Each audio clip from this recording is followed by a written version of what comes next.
I'm Anne Rancourt reporting for HIV.gov from Boston at the Conference on Retroviruses and Opportunistic Infections. And I'm here with my colleague, Dr. Carl Dieffenbach, Director of the Division of AIDS at the National Institute of Allergy and Infectious Diseases, part of the National Institutes of Health. Carl, thanks for joining me. It's a pleasure to be here, as always.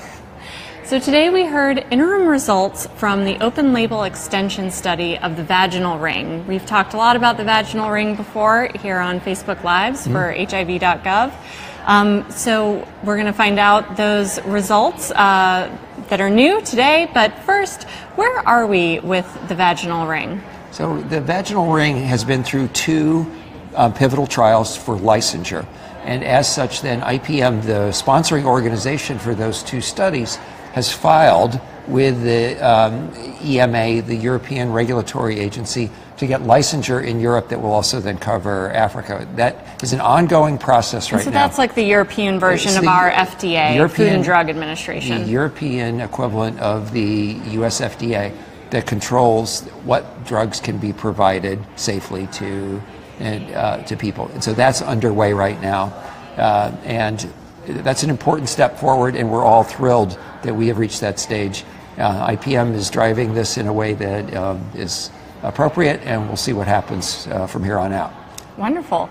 And why is it important that we have an HIV prevention tool that works for women? Well, if you think about the structure of the global pandemic, there are huge parts of the world where women are most at risk and most vulnerable, particularly young women. So it's important that we provide them tools that fit into their lives that can be used by them to protect themselves from HIV infection. And the ring is a good step forward in that way. And so IPM is pursuing licensure in Europe. Would the ring ever become available in the United States? Again, that depends on what IPM chooses to do. They are saying that they would like to submit a dossier, a package to the US FDA for licensure. So time will tell. Great. And so tell us a little bit about the new data that we heard today. So let's talk about the structure of the study. So what we had was two studies, one that NIH was largely the lead on with IPM as the sponsor, called ASPIRE. So at the end of the ASPIRE study, what we did, we got together as an institute and with our partners in community and in the Microbicide Trials Network, and decided the best step forward based on the results that we saw from ASPIRE was to ask an important but relatively simple question in an open label extension. So let's go back and remind everybody what we saw with ASPIRE. ASPIRE demonstrated a modicum of efficacy, 31% overall, with efficacy over 50% in women over 25, but no detectable efficacy in a primary and secondary analysis in women under 25. So that was a little concerning. So in an open label extension, what we were seeking was an answer to the question of if you told young women who had already been experienced with the ring that this ring in fact would protect them if they used it, would they come back and use the ring with greater adherence than they did in the actual ASPIRE trial? Additionally, we built into that a real-world component where instead of changing the rings once a month, we are giving women after the first 3 months, 3 months supply to go home and use. So what we saw out of the study is with any other open label extension, you can tell that the rings are being used, and so you have a sense of improved efficacy, improved adherence to the ring. What you also can measure is the incidence or the level of infection in this open label studies, but that number is not anchored to anything. There's no placebo control or no control group that didn't get the exact a placebo ring, so it's kind of hard. In fact, it's very difficult to determine whether that's an increase or a decrease in the level of protection. It is a number. So because mathematical modeling is a science as well as an art, the Microbicide Trials Network used a variety of tools to come up with what they considered an appropriate control group using data sets, so then they could impute or predict or guesstimate what a level of incidence would be for a control group and assigned a number to it. And they reported that number here as the output of their mathematical model plus what they were getting from the HOPE open label extension trial.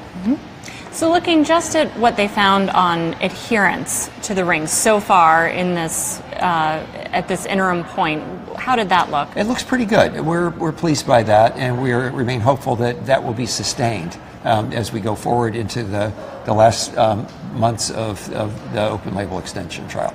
And how does that compare looking with previous versions of this vaginal ring the vaginal ring trial system that we've gone through together here?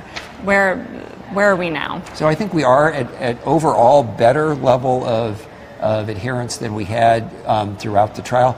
But remember that there's not a homogeneous person who represents Ms. Q Public, who is the enrollee and participant in either Aspire or in this open label extension. In fact, it is a heterogeneous group of younger women, older women with different characteristics. And so what we need to sort out is who's using the ring, what are their demographics, is it really the most at risk, or is it the women that had a low incidence to begin with? So it sounds like we'll find out more when final results are ready from this study. I think ultimately what this needs is approval. I mean, should we get approval, is then to put it into essentially like a phase 4, where we continue to track people who are prescribed the ring and use it, and see what kind of real world result we get. That's sort of like what happened with PrEP, is we went on and did studies like IPERGAY, and studies like the Kaiser Family Foundation, the Kaiser Permanente, published out of California, where they were able to show that PrEP was 90 to 95% effective. I don't think that once it's out in the public, people are using it. Lots of folks, and you then tailor that kind of a study to address those kinds of questions. We probably will never see that kind of activity from the ring for a variety of reasons. There's clearly going to be an upper limit to the level of protection of a ring. Some people say it may be as low as 50%. Others say it may be 70 or 80. That time will tell. But that's an important consideration, because the overall sexual practices of young women will make the ring either more or less effective. Great. And so this is a pretty complicated study to unpack for folks. And so you've talked a little bit about the use of mathematical modeling that went on in this open label extension study, which is another pretty technical term. Can you break those two down for us? Start with the open label extension trial.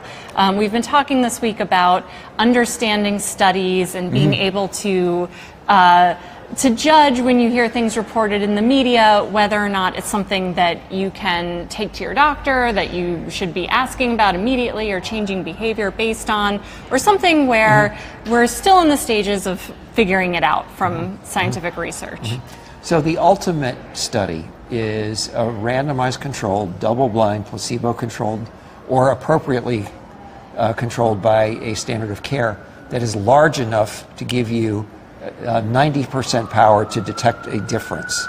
And those are often licensure trials or pivotal trials. And to an extent, that's exactly what Aspire was. That was a licensure, one of 2 licensure trials that went forward. It's a very large trial. Like I said before, it had a modicum of activity associated with it. When you finish a study like that, you have an ethical responsibility to the study participants. And so that's one of the things that open label extension allows you to do. It gives the study population that donated their time and money and their bodies to testing this unproven entity to use the product and give you some additional information.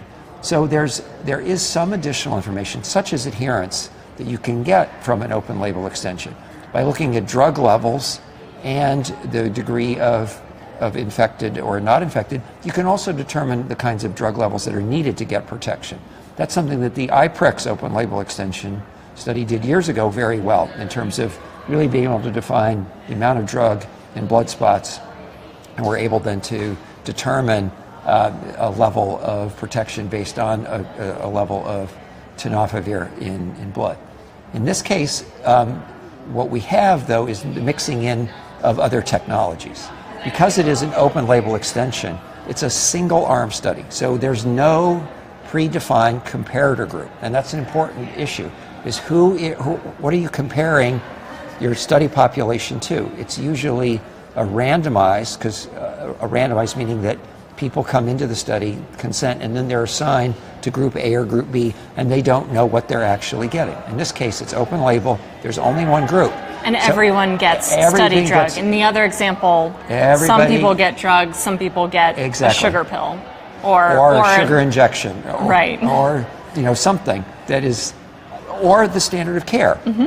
And I think that's important, is that as we get more advanced and more sophisticated, PrEP with tenofovir, with TDF and FTC have become the standard of care for the future. So that will always, for the future, until another product comes along that is as good or licensed, will always be the standard of care moving forward. That's an aside. But in this case, what the team did is went back to the Aspire data set and modeled what an appropriate control group would look like, and are then looking at the historical data from Aspire and comparing it to the contemporaneous Aspire participants. So it's not exactly the same. It's not a placebo. It's a comparator group, but so it has to be taken with a grain of salt, like you would with other mathematical models. They're good. They frame questions. They don't necessarily answer questions definitively. Great. And so over the past couple of days, we've talked about a range of different studies and topics and ways of doing research. We've talked about animal studies. We've definitely seen things presented here at CROI that are just taking place in the lab, in cell culture and tissues. We've been talking about studies done in human, late-stage studies, phase 3 trials, follow-on open-label trials. When people read about studies and results coming out, how should they think about that continuum of research in terms of making health decisions and understanding how it will affect their lives? So if you have a question about something that you're reading in the newspaper, take a look at it. What does it say the study did? Was the study in mice? Probably very premature to change your behavior or to rush out and try to get something at the pharmacy. Non-human primates, other animal models, yes. Also, if it's first in human, a preliminary study, those kinds of words in a few people indicate maybe there's something there. But if you're to a big study, a landmark study, a licensure trial, a defining study, a groundbreaking study that will change clinical practice, that will change healthcare in some way, those are the studies to pay attention to. They're big, they're expensive, and they're rare, but they do get a lot of press when they come out. Great, as they should. And so let's pause here and let me reorient folks who may have joined us mid-Facebook Live. I'm Anne Rancourt, coming to you from Boston at CROI. I'm here with Dr. Carl Dieffenbach from the National Institute of Allergy and Infectious Diseases. And I want to say thank you to some folks who have joined us online, watching from DC, Kentucky, Orlando. Orlando, you've been there for every broadcast. Thank you. San Diego, Brooklyn. So thank you guys for watching. So Carl, moving on to our next topic, we heard a lot of research today about HIV and heart disease and the connection there. Tell us a little bit about what we're hearing. So heart disease is one of those what we call a non-infectious comorbidity, which is self-explanatory. It's not part of the infection, but it is caused or in part triggered by HIV in the body. What we have seen is that HIV causes about a 2 to 2.5 fold increase in cardiovascular disease in people.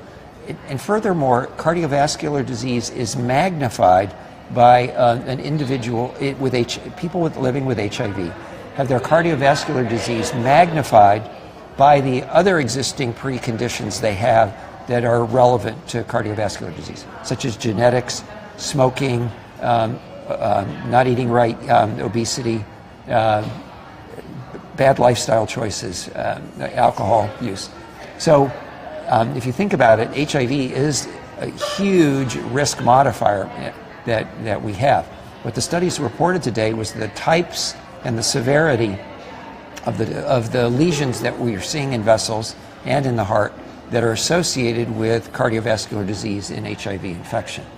That said, these still remain modifiable. And from the National Institutes of Health perspective, we're running a very large clinical trial called the Reprieve trial, which is still enrolling. So those of you out there that are interested in this kind of research and would like to enroll, there's a website for the Reprieve trial where you can go and find sites in your local area and find the clinics and contact them about your interest in the study. That said, this trial is testing if somebody is HIV positive and is interested and has a Framingham risk score, which is the way cardiologists judge cardiovascular risk, which is low, they are eligible to enroll in the study to see if one of the standard heart protective drugs called a statin, it would lower their risk of cardiovascular disease while they stay on antiretroviral therapy. It's an important question. It's one that needs to be answered to see if we can really have an impact on this excess of cardiovascular morbidity and mortality that we're seeing in HIV-positive people as they age. And so that will be one of these trials that we've been talking about that people should pay attention to when results come in. Absolutely. But until then, what should folks watching at home know or talk to their doctor about? I think it's important that if you are HIV infected, HIV positive, living with HIV, and over the age of 45, consult your doctor. Have a workup for cardiovascular disease. If you look like you're at low risk of cardiovascular disease, consider participating in the Reprieve trial. If you're at risk and you have other modifiable risk factors, you smoke 2 packs a day. If you don't eat right, if you have a substance use concern, not necessarily a problem, like alcohol, there are things you can do to change your health. HIV will always be a profound modifier of cardiovascular disease, but you can mitigate that by changing other aspects of your life, such as exercising, eating right, and sleeping 8 hours a day, that will help you avoid cardiovascular complications. And what about staying on ART, starting or staying on ART? My assumption is anybody I'm talking to in that realm is already on antiretroviral therapy and is durably suppressed, and their physician is working with them to keep them durably suppressed, because most important to that population is U equals U. Because if you are undetectable, you are not able to transmit, and that is a great way for you to feel free, stigma-free, and live your life living with HIV. Wonderful. Carl, thank you for joining me today. So what do we have to look forward to tomorrow? So tomorrow we will be back with more information about a different kind of vaginal ring, a contraceptive ring, and how that interacts with antiretroviral therapy for women living with HIV. So look forward to that. Yeah. Thank you for watching. For more information, please visit hiv.gov. We'll be back tomorrow.